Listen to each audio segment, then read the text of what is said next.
Oi, eu sou a Mariana Kupfer, mãe e apresentadora do Amar, meu programa no YouTube que conta histórias de pessoas incríveis que vivem a maternidade com muita força e amor. Depois de 10 anos falando do tema, o Amar se tornou parceiro do Materna, projeto que acompanha e aconselha gestantes com muito tato e informação aqui em Universa, no UOL. Se você está grávida, entra no link que aparece aqui na tela, clicando na primeira matéria, já encontra um box para se inscrever. É só colocar sua semana de gestação e o e-mail que você começa a receber notícias nossas. A história de hoje é sobre a maternidade em sua forma mais profunda, amor, luta e transformação. Fernanda é mãe do Lucas, um verdadeiro guerreiro que desde o nascimento enfrentou desafios intensos de saúde. Da UTI neonatal a uma cirurgia delicada no fígado, passando por momentos críticos em que a vida parecia por um fio, Fernanda esteve ao lado do filho com fé e coragem em cada passo da jornada. Vamos ouvir essa história que fala sobre resiliência, propósito e a capacidade de se reinventar diante da dor.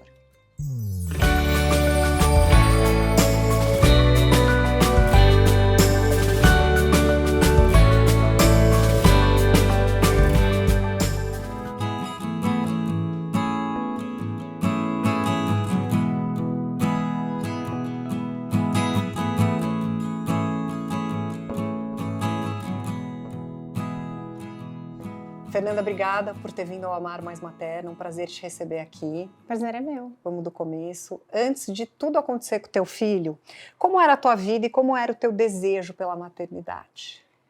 Eu sempre sonhei em ser mãe, assim, e eu me casei nova, com 24 anos, e quando eu resolvi engravidar, eu descobri uma endometriose, mas eu tinha duas opções, ou tratar ou engravidar. E aí consegui engravidar até que rápido. Mas quando eu estava com mais ou menos uns 3 meses, eu tive uma perda gestacional. E toda perda gestacional é muito doída, né? Mas daí fui investigar os motivos, foi quando eu descobri que eu tinha trombofilia. Tentei engravidar novamente, mas daí não consegui mais. Eu fiquei tentando, depois que eu operei endometriose, por 2 anos. Nossa. Aí eu tive que recorrer para a fertilização in vitro. E aí nós fizemos fertilização. Foi uma gravidez tranquila, apesar da trombofilia, né, que a gente tem que tomar ali o anticoagulante toda a gestação. Foi durante a pandemia também, que era mais restrito, mas foi uma gravidez tranquila. E aí eu engravidei do Lucas, eu tinha 31. Como foi essa gestação? Você falou que foi marcada, né, pela trombofilia, que exige cuidados diários. Uhum. E no contexto da pandemia, como é que você se sentiu? Você ficou com medo? Você ficou segura? Como foi? Eu fiquei com bastante medo, acho que primeiro porque era um medo generalizado, assim, de Total. todo mundo, né? Meu marido pegou Covid, ele ficou bem mal. E você grávida? E eu grávida. A questão da trombofilia, o Covid é uma doença que ela acaba tendo alguns eventos que podem causar, né, trombofilia, o Covid por si só. Então, assim, para eu que já tinha uma gravidez de risco, pegar a Covid era muito perigoso, mesmo tomando anticoagulante. Então, eu era uma pessoa que tomava mais cuidados do que todo mundo, assim. Bom, eu soube aqui pelo teu relato que a tua obstetra caiu fora, um pouquinho antes do teu parto, que é uma notícia que ninguém quer ter, né? A gente nem precisa se aprofundar nisso para não falar de algo que já passou. E você parece que teve uma obstetra plantonista que não foi muito legal com você. O Lucas estava atravessado e ele precisou de uma manobra especial, né? Então, quando ele nasceu, ele acabou tendo uma nota de Apgar baixa e foi para UTI. Neonatal. Como foi tudo isso, Fernanda?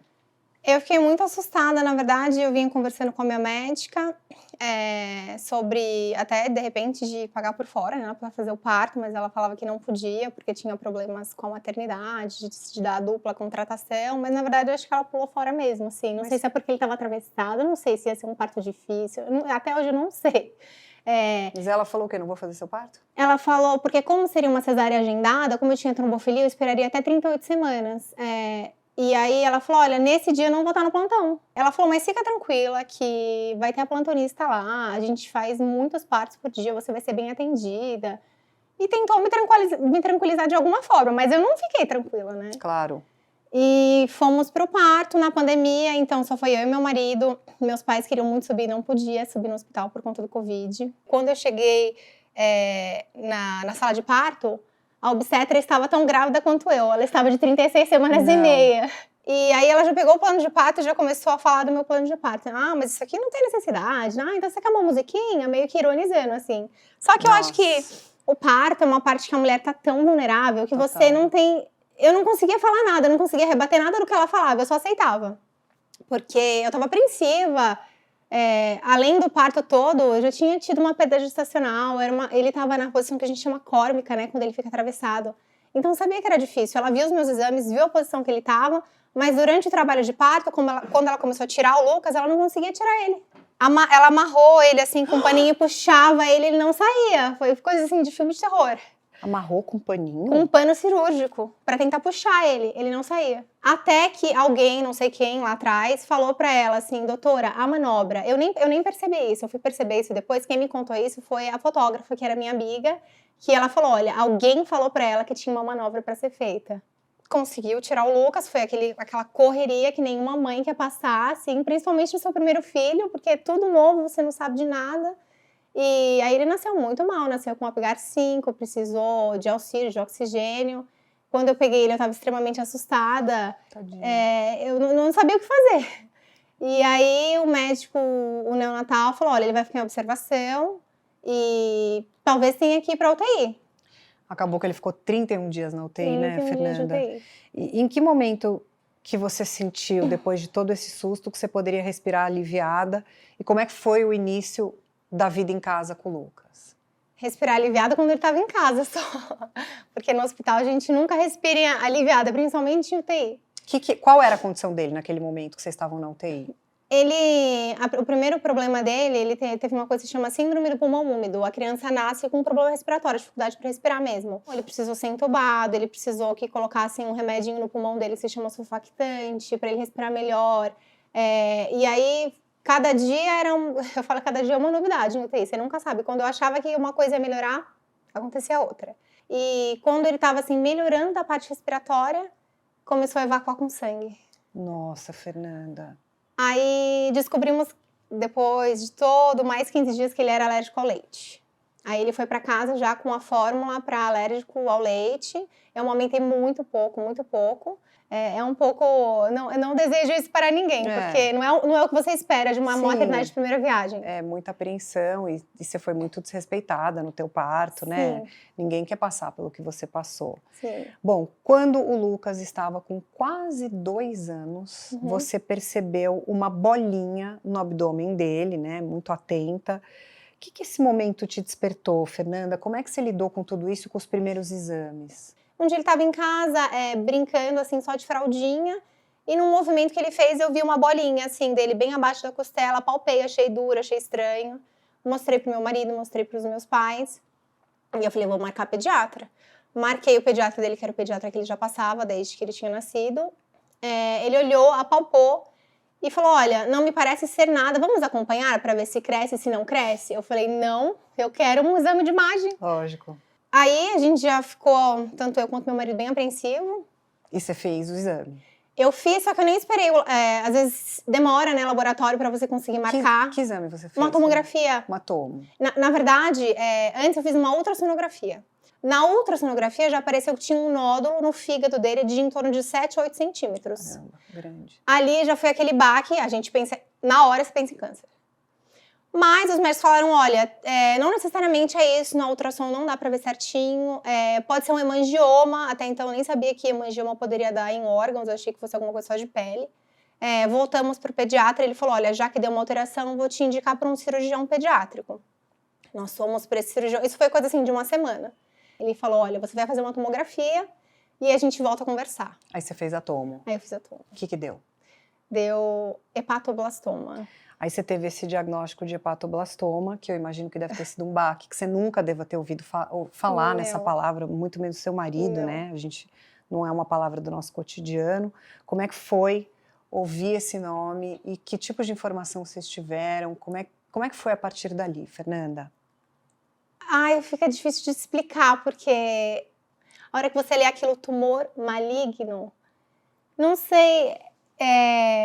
Eu não sei explicar. É como se abrisse o chão e você caísse, né? Tipo essa sensação. Essa sensação, assim, que você leva um soco na boca do estômago, assim, você não sabe como reagir naquela hora. Eu liguei para os meus pais, já chorando, e nesse momento o Lucas estava na cadeirinha dormindo, assim, ele tinha acabado de mamar, eu olhava para ele e falava, meu Deus, como é que vai ser? Aí nós fomos no cirurgião, ele me explicou que estava numa região que seria operável, mas que ele ia conversar com uma junta médica para ver se faria quimioterapia antes, se operaria antes. E aí foram os primeiros passos de tudo que aconteceu. Aí vocês optaram por fazer a cirurgia, quer dizer, te recomendaram fazer essa cirurgia Sim. para retirar o tumor. Sim. Só que essa cirurgia teve diversas complicações, o pós-operatório foi muito tenso, muito delicado. Como é que foi ver teu filho dali, Fernanda, que estava saudável até outro dia, lutando pela vida na UTI com tantas intercorrências? Quando eu vi o Lucas saindo da cirurgia, primeiro que a gente recebeu a ligação da cirurgia, ele falou, pode subir, já acabou. Aí nós subimos lá e ele não saía do centro cirúrgico. Ninguém me falava que tinha acontecido nada, falava que ele estava bem, que ele estava instável, que já ele sairia. E quando eu vi o Lucas saindo da sala de cirurgia, ele estava pálido, que nem um papel, e gelado. Eu achei que ele tivesse quase morto. Sério? O que aconteceu afinal nessa cirurgia, Fernanda? Eu fui saber depois, era uma cirurgia extensa, né? O fígado é um órgão que ele é bem vascularizado, então eu já sabia que ele teria que tomar sangue, mesmo ocorrendo tudo bem, mas o que a cirurgia falou para mim que aconteceu foi que na hora de cortar uma das veias hepáticas, ele teve uma hemorragia que foi de difícil contenção. Então, quando ele saiu da cirurgia, ele estava com uma situação clínica que se chama choque hipovolêmico. Ele perdeu muito sangue, o organismo dele entrou em choque e ele quase morreu. Acho que um dos momentos mais difíceis para vocês foi quando os médicos te disseram que ele não estava mais respondendo, porque acho que teve esse momento, né? Sim, sim. Conta pra gente como é que foi esse instante. Quando o Lucas chegou na UTI, eu fui recebida pelos médicos da UTI e eles me falaram que era uma situação muito complicada, que as primeiras 72 horas seriam muito difíceis. E realmente foi, para estabilizar ele, assim, pressão e batimento cardíaco, sinais vitais. E conseguiram, graças a Deus, ele estava entubado, né? Assim que ele foi extubado, eles começaram a entrar com uma sonda nasogástrica para ele se alimentar. E aí foi a outra emoção. Assim que ele começou a se alimentar, ele estava com um dreno, esse dreno começou a sair fezes. Meu Deus. Aí a gente teve que subir correndo para o centro cirúrgico, porque ele teve que fazer uma colostomia, né? Que é a bolsinha, Que é a bolsinha. Ele ficou colostomizado por mais ou menos 1 ano e meio. Nossa, Fernanda, 1 ano e meio. 1 ano e meio. Porque depois desse processo ele teve a químio, né? Então ele teve que fazer tudo a químio com a colostomia. Mas teve tanta coisa na UTI, ele teve que drenar os 2 pulmões. Isso com 2 aninhos? Era um bebê. Após a colostomia, ele teve sepse, ele precisou ser reentubado e chegou uma madrugada que eu achei que eu fosse perder ele, porque ele estava muito instável, muito instável. Os batimentos dele chegaram assim a 220. Foi quando ele drenou o pulmão e um dia depois ele fez um exame de ecocardiograma que constatou uma miocardite. Nossa. No coração. Isso é bem sério. E aí foi quando o médico chegou para mim e falou isso. Ele falou assim, Fernanda, eu não sei mais o que fazer. O Lucas não responde mais. Isso foi dia 19 de junho, que eu falo que foi a data do milagre, porque no outro dia eles fizeram outro ecocardiograma, a miocardite sumiu. Todos os exames cardíacos, troponina, que estavam super altos, sumiram. Acharam que ele tinha infartado, para você ver o nível de gravidade dele. Todos os exames laboratoriais melhoraram, de um dia para o outro. Depois de tudo que vocês passaram, vocês finalmente voltaram para casa. Sim. Como foi esse período de retomada e a descoberta que o câncer tinha voltado, Fernanda? Fizemos uma biópsia lá no próprio hospital e a informação que o patologista deu pra gente e a oncologista foi de que aquele tipo de tumor era um tumor que não precisaria de quimioterapia, que só a cirurgia seria efetivo. Quando foi mais ou menos uns 2, 3 meses pós a alta hospitalar do Lucas, um dos exames de sangue, na verdade um exame de sangue, que é o alfa-feto, que é o marcador do hepatoblastoma, começou a alterar. subir. Ali a gente já falou, opa, tem alguma coisa errada. Que já tinha feito a cirurgia, retirado o tumor, né? Uhum. Aí nós fomos novamente para o hospital, fizemos uma tomografia e aí foi outro baque, metástase pulmonar. Não acredito. Eu não sei nem te falar o que foi mais difícil, se foi o diagnóstico, se foi a metástase, porque quando a gente recebeu o diagnóstico, eles têm, no câncer, você tem graus, né? E quando o tumor tem grau 1, chance de cura, o prognóstico é tudo melhor, que era o tumor que ele tinha inicial. Quando vai para metástase, é grau 4. O prognóstico muda completamente, a quimioterapia muda completamente. Nós mudamos de hospital e aí nós fomos para a AC Camargo. E lá no AC Camargo, eles conversaram com a gente e aí a conversa mudou de cenário. Aí foi o que eu te falei. Uma coisa que tinha um bom prognóstico, a conversa mudou. Falou, olha, as chances de cura mudam radicalmente, porque é uma metástase. Eles ficaram na dúvida se eles consideravam uma recidiva, porque como o tratamento tinha sido incompleto... Não teve a químio, né? Não teve a químio. Eles não sabem se ficou alguma célula ali que voltou ou se foi uma recidiva, mas por bem ou por mal ele fez a quimioterapia mais forte que tem, de alto risco. Eles não quiseram arriscar. Como que foi enfrentar esse novo ciclo do tratamento, né? Com tantas restrições, medos e renúncias? Foi difícil. Ele era uma criança, ele é uma criança, mas ele era muito pequenininho, então assim, ele não entende que ele não pode sair de casa, ele não entende que ele tinha que usar máscara, ele não entende que ele não poderia ver as pessoas, abraçar as pessoas. Quantas sessões de quimio foram, Fê? Ai, deixa eu pensar, ele fez...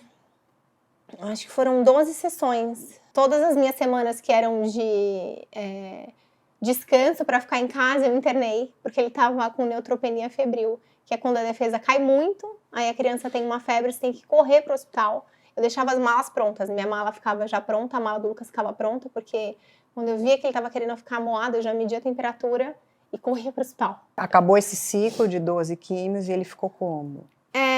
O Lucas, o tratamento do hepatoblastoma, a quimio ela é rápida, ela não é uma quimio demorada. Mas tinha o tumor do pulmão. Eles sumiram todos com a quimio. E achei muito legal essa parte da tua história, né? Você acompanhou todo esse processo muito atentamente, como você falou, com todos os cuidados e restrições. E você, que é uma advogada, decidiu mudar de carreira e começar a cursar a medicina. Então, eu queria saber como nasceu essa decisão. Olha, eu sempre fui muito curiosa. E no tratamento do Lucas, eu pesquisei muito. Não só eu, como meu marido. A gente pegou o protocolo, que é o protocolo para esse tipo de tumor, são, sei lá, umas 300 páginas, a gente sabia ele de cabo a rabo. Um hospital oncológico não é um hospital fácil de se frequentar, porque enquanto meu filho estava fazendo quimioterapia, eu vi crianças morrerem, assim. Então, essa vontade surgiu da vivência que eu tive, porque foi quase como sendo, assim... Não sei, um chamado, um propósito, sabe? Porque eu já passei por isso, então, assim, eu acho que eu vou ser uma médica muito mais empática, com os pais, principalmente. Você sabe que área da medicina você quer seguir? Ah, pediatria, né? E você está cursando medicina com seu pai? Com meu pai. Gente, que coisa maravilhosa. Vocês estão na mesma classe? Na mesma classe. Gente, que coisa legal. Vocês estudam juntos? Sim. Ah, que amor, gente. Fê, depois de tudo que vocês passaram, que não foi pouco, teu filho, um pequeno, grande guerreiro. Sim. Como é que tá o Lucas hoje? E como é que você se sente olhando para tudo que vocês enfrentaram? O Lucas tá bem, graças a Deus, curado. Ele já fez 1 ano que ele acabou a quimioterapia. Ele já reverteu a colostomia, já tirou o catéter, já passou tudo. Isso que aconteceu na vida do meu filho, na vida da minha família, eu tô contando aqui hoje para você, mas eu sei que um dia eu vou contar, de repente, para uma mãe que está no hospital e está passando pela mesma coisa. Inclusive, esse câncer, ele é muito raro. Então, quando o Lucas passou por isso, eu procurei na internet alguém para conversar e eu não achava. E eu fiz alguns posts, assim, e eu sempre coloco a hashtag hepatoblastoma. E através disso, outras mães que estão passando por isso hoje me encontraram. Então eu consigo dar esse suporte, assim, nem que seja emocional, sabe? Porque eu sei o quão importante é e o quão difícil é como mãe passar por isso. Mas, graças a Deus, o Lucas hoje ele tá vai fazer 4 aninhos agora, dia 20. Tá indo pra escola, vida normal. Indo pra escolinha, vida normal, gripado, com gripe de escolinha. Tá tudo bem, graças a Deus. Livre do câncer. Livre do câncer. Fernanda, tudo que aconteceu com você e com o Lucas acabou mudando a sua vida. Você tinha uma carreira jurídica e hoje você quer ser pediatra, está estudando para isso. Em que momento você pretende contar como o Lucas foi o grande responsável por essa transformação na sua vida e como você vai contar isso? Ele hoje pequenininho, ele não tem dimensão de nada que aconteceu da forma como aconteceu, né? Ele sabe de uma forma lúdica que ele teve um dodói na barriga, ele passou por vários procedimentos e ele ainda tem uma rotina hospitalar, né, para fazer controle. Mas quando ele crescer, eu acho que eu já vou estar formada, espero estar formada já, pediatra, e eu acho que vai ser mais vendo do que falando, porque a rotina que eu vou ter, assim, atuando com outras crianças, eu acho que a forma que eu posso trazer para ele é de que eu resolvi mudar de carreira e trabalhar com crianças por conta da experiência que a gente passou como família. Como tudo isso me transformou de uma forma que eu tive que mudar completamente assim, o rumo da minha vida e fazer com que isso fosse ajudar outras pessoas. Porque esse é o motivo de eu estar fazendo medicina. Através da minha história, da história que ele passou, ajudar outras pessoas. E você comentou aqui que você quer seguir com a pediatria. Seu pai quer fazer o quê? Meu pai tem 60 anos, ele fala que ele quer ser médico, que se ele se formar ele já tá feliz. Ai, ele fala que ele vai ser médico generalista, ele não faz planos para além disso. Ele fala que primeiro ele quer terminar o primeiro semestre. Terminando aqui ele vai pro segundo semestre, um dia de cada vez.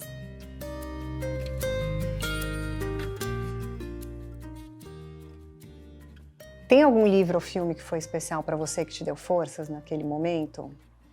Milagres do Paraíso é o filme. É um casal que eles descobrem uma doença autoimune de uma filha deles incurável na parte gástrica. E o médico desengana eles também. Fala que não tem mais jeito, eles levam ela para casa assim como se fosse cuidados paliativos. E ela sobe numa árvore, cai dentro dessa árvore e no outro dia ela não tem mais nada. E é um filme baseado em fatos reais. Nossa, gente, que legal. É lindo. Se você pudesse escrever um livro, né, sobre a sua trajetória como mãe, que título ele teria? Olha, eu diria que, eu não sei um título, mas eu acho que se eu fosse definir em uma palavra, seria fé. Tem alguma frase ou pensamento que te acompanha nos momentos difíceis? O Senhor é meu pastor e nada me faltará. Você acredita que a maternidade te transformou como pessoa? Com certeza. Em que sentido? Em todos. Eu acho que esses dias eu vi uma frase, não sei nem quem escreveu, que fala que a gente nunca está preparada para ser mãe, mas ser mãe te prepara para tudo. Se você pudesse dar um conselho para as outras mães que estão assistindo a gente, enfrentando um desafio com os filhos, que conselho seria? Eu vou bater na mesma tecla. Não perca a fé. Porque eu acho que sem fé a gente não consegue sobreviver mesmo. Porque o desafio é muito grande. É uma dor, assim, parece que estão rasgando o seu peito. Assim, fé, assim, nem que seja fé na cura, sabe? Que linda, você, amei contar a tua história, me emocionei com as reviravoltas e, assim, achei muito fofo que você tá na classe do seu pai, que vocês estudam medicina juntos, assim, achei lindo de ver esse teu propósito, né, a tua curiosidade aí de seguir, já formada como advogada, querer fazer medicina para ajudar outras pessoas. Quero te agradecer demais e desejar muito boa sorte para vocês. Obrigada. Que o Lucas tenha uma vida linda, com muita, muita saúde. Obrigada, amém. Obrigada a você que acompanhou a gente até aqui. Não se esqueça de se inscrever no canal, deixar seu like, compartilhar esse vídeo com alguém que pode ser tocado por essa conversa e conferir os conteúdos do Materna aqui em Universa no UOL. Um beijo enorme e até o próximo programa. Tchau!